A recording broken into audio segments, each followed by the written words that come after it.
You know, I think we can all remember when we were in a room full of strangers watching our dad up on stage talking about his sexual inadequacies, so I think that's a special rite of passage for him tonight. Oh wait, dog, I have a special joke, dog. Are you gonna, I promised the dog joke. Are you gonna bring him back up here at all? All right. So I had my Tesla jokes, but the Tesla folks aren't here. I had a special joke for the dog. Is the dog gonna watch? Can I tell the dog a joke before you leave? Come on. All right. I'm gonna tell a joke for the dog. It's not a great joke, but it's good for a dog.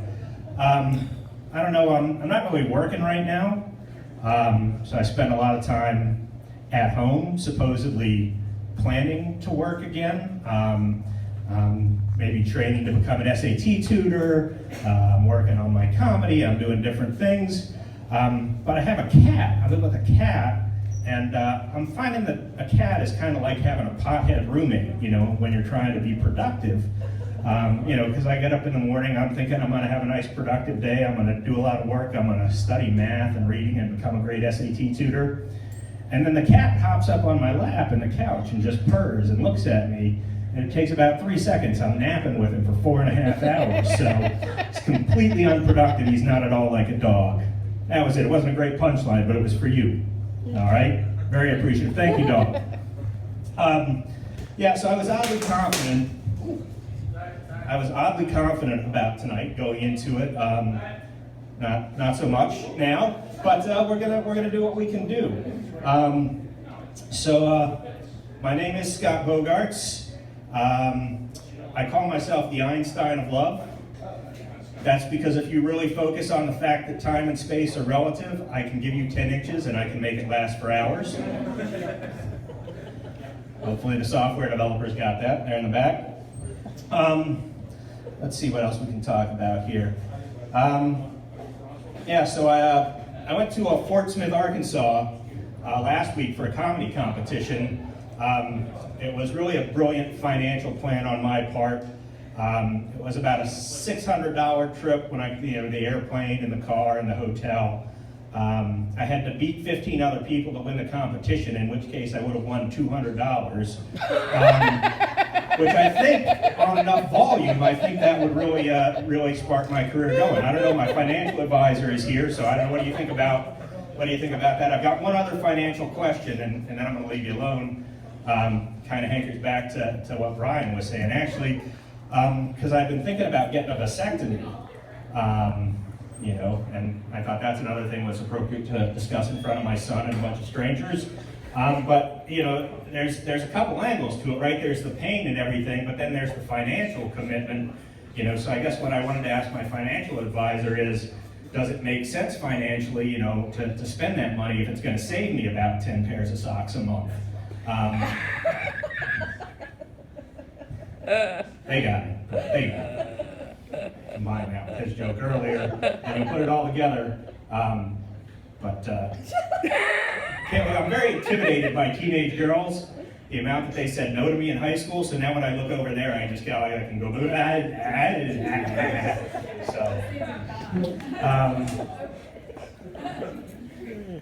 Even college, the rejection went for a long time. So the scars are there. Let's see what else I've got. I had a really particular order, and it's kind of messed up here.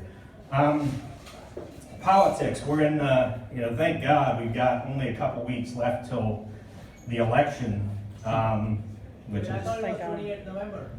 No. Oh, yes. For your guy. Hopefully everybody that listens to him will turn out on the 28th. That would be particularly good, I think, for the rest of us. But you know, everybody. I think the real hip thing right now is, of course, to express, you know, how much you dislike both candidates, you know, especially among kind of younger folks, the millennials and comedians.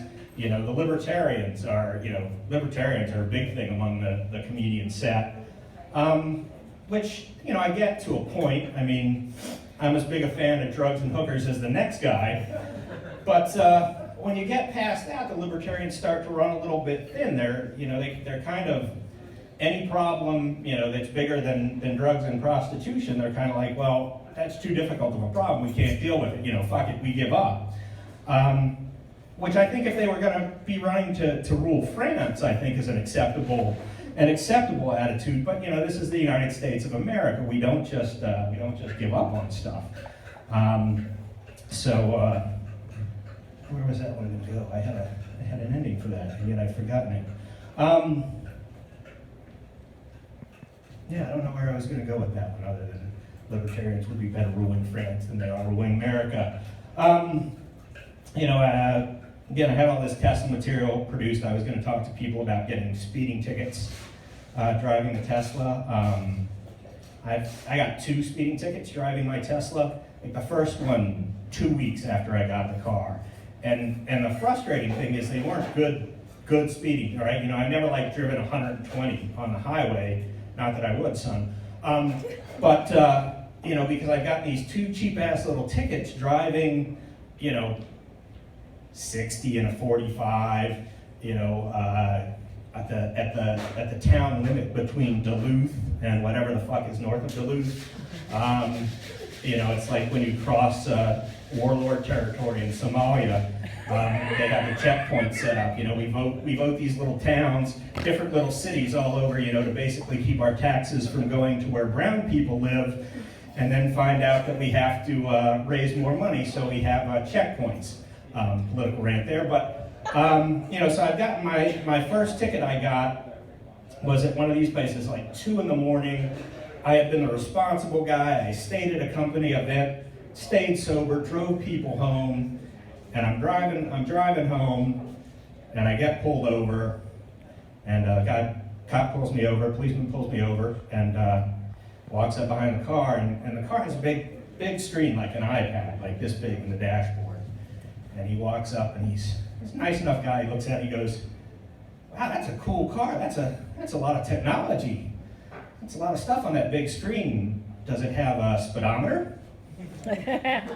He didn't really say that, but I thought it would be funny if he said that, so I did it that way. I don't like to give him credit for the joke, though, so he didn't actually say that. But it would have been kind of funny if he said that. And then he said to me, he said, you know, "Is there any reason that you were driving that fast?" And I said, "Well, I'm not dragging a tree behind me." Again, I didn't actually say that. I thought that, but I do value my freedom, so I didn't say that either. I also, you know, I did say, you know, to my defense, you know, you got me for going 60 in a 45. I was going 97 in a 45, like 2 miles up there. Does that count at all for credit? I also didn't actually say that. I like to pretend to say tough things, though I don't actually say them out loud often. But yeah, so I got that ticket, which was, you know, that's a bummer because you got that hanging over your head, and now you can't go out and get the big speeding ticket. And I managed to go about a year and not get another ticket. And then I got popped right up here in Alpharetta, same kind of situation, 60 and a 45. It's like a $500 ticket because of my prior criminal behavior. Just that ticket, mind you. There's nothing else that we need to talk about, at least in terms of my criminal background. So I got that ticket. So again, like I can't drive the car fast and have fun on the interstate, that's definitely a bummer. The other thing that's interesting about that situation, I recently was told I needed to get umbrella coverage insurance so that people couldn't sue me and take away all my money. And when you apply for that, it turns out they check things like your driving history and you know, I had two previous tickets in my Prius before I started getting tickets in the Tesla. So I have 4 tickets, and because of having four moving violations, I actually couldn't get umbrella coverage, which means I'm not covered for libel and slander, which really limits the number of Trump jokes I can do tonight. I'm still going to do them, but they're limited, and I got to worry about getting sued. I won't do too many. I think I probably should have done this before the Libertarian, but you know, I won't necessarily reveal too much about my political leanings. But I do think Trump really pushed it too far recently. You know, I'm certainly very disappointed with it. You know, I think for me the thing that really broke it was when it came out that he had made the statement about Lindsay Lohan when she was 10 years old, and he talked about what a hottie she was going to be 10 years later. And And everybody found that very creepy. And my first thought was, damn it, I did a joke last week where I talked about how it was finally acceptable for me to talk about how hot all the girls that my kids used to watch on the Disney Channel are, and it really killed.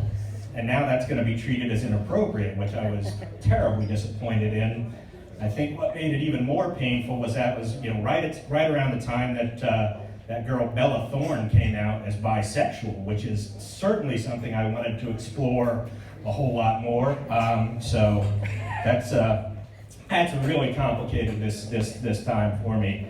The other thing, I'll talk a little bit more about politics. I think this is something that you hear, again, a lot of your kind of more socially active speakers and comedians talk about.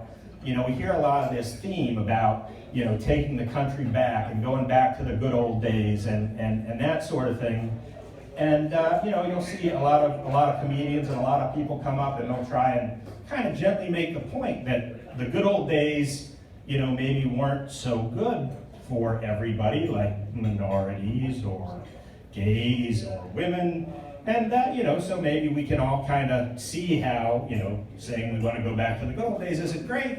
And I tend to agree with that philosophy. I think sometimes it's a little too hard to push people. See, I can see David's Brian's a little bit uncomfortable already because he's like, I kind of want to go back to the good old days.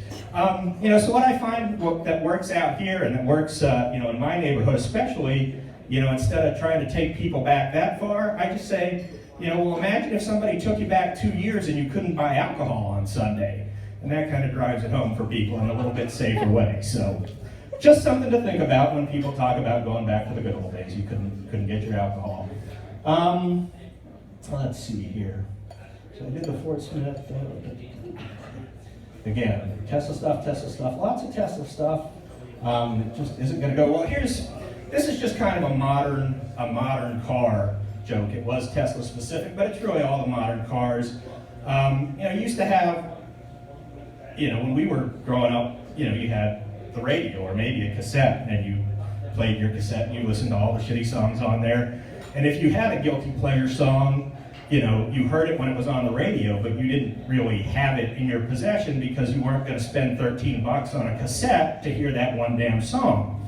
So now as technology evolved and we got our iPods out, right? And we could all of us older folks could have our guilty pleasure songs, right? Like maybe a little Tiffany song on there. Oh, I've got a Tiffany song on mine too, it's all right. I think we're alone now. But you can have that on your iPod, and no one's going to see that, right? So you're still safe with your little guilty pleasure song on your iPod. No one's going to see it. It's fine. And then you can plug that into your car, and that was okay too, because now you could hear your guilty pleasure song. No one knew that you had it unless they were riding with you, and it was still all right. Now we've got our XM radio, and we've got satellite radio in the car. We've got internet radio in the car, and we've got a big display screen that shows your favorites or recommends your favorites when you're going to play a song. So now, your friends see everything that you might have listened to in the past month. And I know there's things, on my list that I would get mercilessly teased about. The soundtrack of the movie Streets of Fire, for example. Not proud at all, but I do jam out to that. The other interesting thing about that technology, that search and recommend technology, is the algorithm behind it. And this will be good for our computer friends in the back, maybe a strong working case to think about. This is something that I've been thinking about in terms of computers. Not really paying attention back there, but we'll pretend like they are.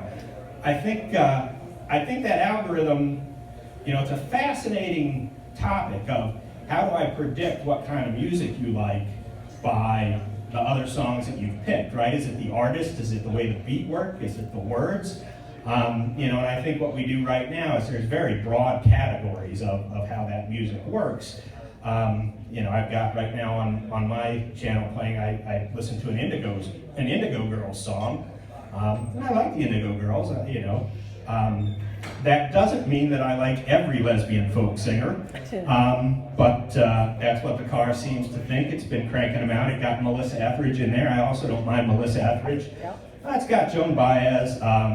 Not really a big Joan Baez fan. I'm kind of expecting to start seeing all the girls who wouldn't go out with me in high school show up there. Yeah, because they're lesbians. That's right, you got that without me having to. Rude. That's called That misdirection. was rude. I didn't actually have to say that, but I did just because I wanted to make sure it was clear.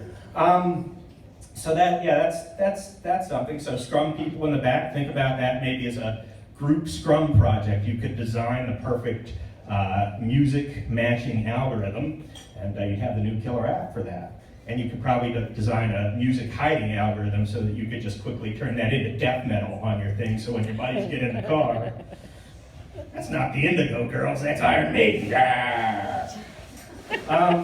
Let's see. What else do I have here?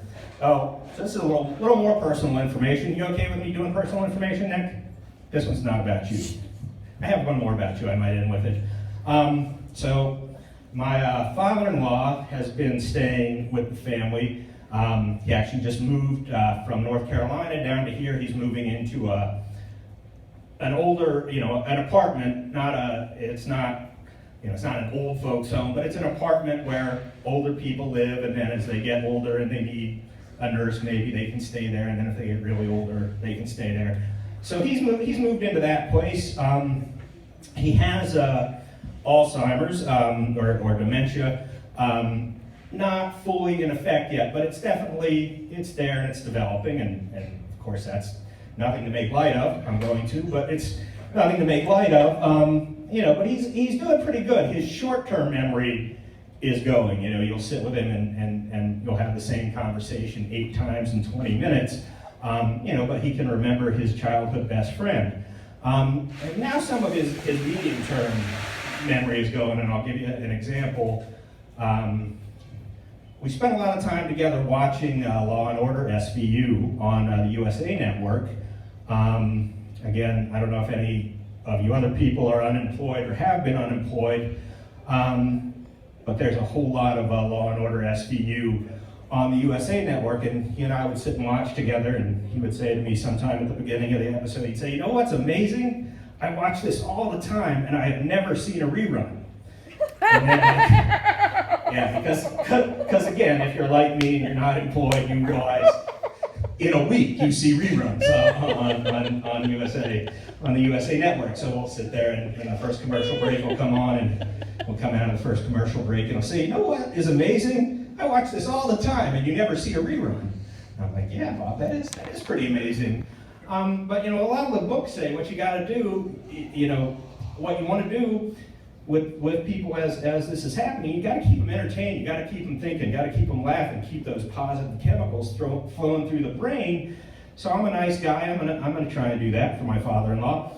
So I'll be watching for a while, and they'll say, I've never seen a rerun of this show, and I'll say, me neither. I say, but let me make a prediction about what's going to happen in this episode. And I'll give them my money. Say, first they're going to accuse, the young boyfriend, but they're going to think it's right all the way up to the point that they almost take it in shot. But then it's going to be wrong. It's actually going to be the mother. But then it's not going to be the mother. It's going to be the bus driver. And we'll go through the whole episode. They'll be amazed. They'll be, oh my God, how did you know that? And I'm like, it's just something I picked up. I'm just observant. So he thinks I'm a miracle worker, which is pretty cool. And then occasionally, if that gets boring, I'll amp it up a little bit. I'll bet him. I'll say, look, I bet you $5. I can predict what's going to happen next. So I'll make $15 out of an episode. I give it back, as far as he knows. No, so that's what we've been doing at home recently. So that'll be a fun thing. My wife's out of town, so she'll come back, and I'm sure my son will tell her that I told that joke while she was out of town. She did give me permission to tell that. Let's see what else we've got here. I got to keep going in my notes too. Bad motherfucker. I did going back.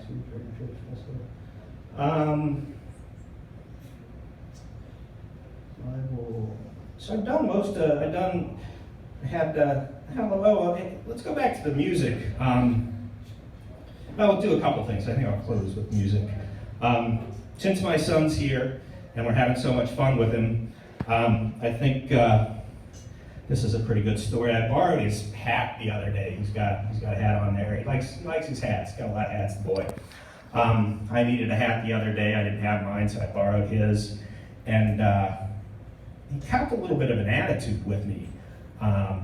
You know, all of a sudden, like, I don't pay for everything he owns. He was worried that I was going to mess up his hat. You know, and he's like really worried about the freaking hat. He's like, don't stretch out my hat. You know, unbutton it a couple buttons so you don't stretch out my hat. You know, did you unbutton it before you put it on? Make sure you unbutton it. It's better to have it be too loose than too tight. Very, very, very concerned about this damn hat getting stretched out. And I looked at him, I said, look, son, you got a lot of damn nerve complaining to me about sticking my head through something and making it not fit snugly anymore. All right, the parents got that one. I didn't have to. I like to end that one with 3 words that start with your mother's. Some people have told me you don't have to do that in that joke. It works out without that. So, how much time have we used? Have we used a good amount of time? Have we used enough time? You've been up there for 20 minutes. Okay, 20 minutes, because I have to pull out my phone and start looking at other notes, or do the Tesla stuff that no one, I think, would get. I'll do one more Tesla joke. This is a variation of one that I do. But you know, when you do that, you know, I think spouses at different points in their lives, right, husbands and wives, have different ways that they go through, you know, a midlife crisis, or they celebrate a big achievement, or they, you know, use a little retail therapy to make themselves feel better about something. And, you know, for men, certainly cars is one of those things. Not all men, but a lot of men, you know, get a new car is something.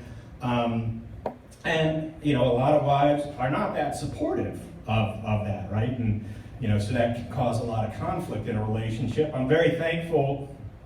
My wife was very supportive. When I bought my Tesla, she got me a card, really nice. You know, she kind of like a congratulations on your new car, which was real nice. It had a beautiful inscription in it. It said, congratulations, now we both have a big, bright, battery-powered toy to compensate for your sexual inadequacies. So that was very supportive, I think. I was real happy about that. So I guess I'll end with this, which is interesting. People, you know, a lot of people when I did comedy class, they said, oh, you can't, this joke is not that strong, it's not that relevant anymore, you can't use it. But on the music thing, I was listening to my lesbians on the radio, and Alanis Morissette came up in there. I don't know about her. She's Canadian, but I don't know about anything else. She must like Beaver. But that's beside the point for this story. For you kids, you're not going to get this, but I think your parents will. Alanis Morissette had a song, her big hit song was called Ironic, right, Mom? You remember that? Right? And what's ironic about that song is that she has no idea what the word irony means. Typically when I do this joke, I say most of the stuff in that song isn't ironic. I actually listened really, really closely today. Nothing in the song is ironic, all the examples. So she says, like rain on your wedding day. Said, that's a bummer, but that's not ironic. You know, a black fly in your Chardonnay.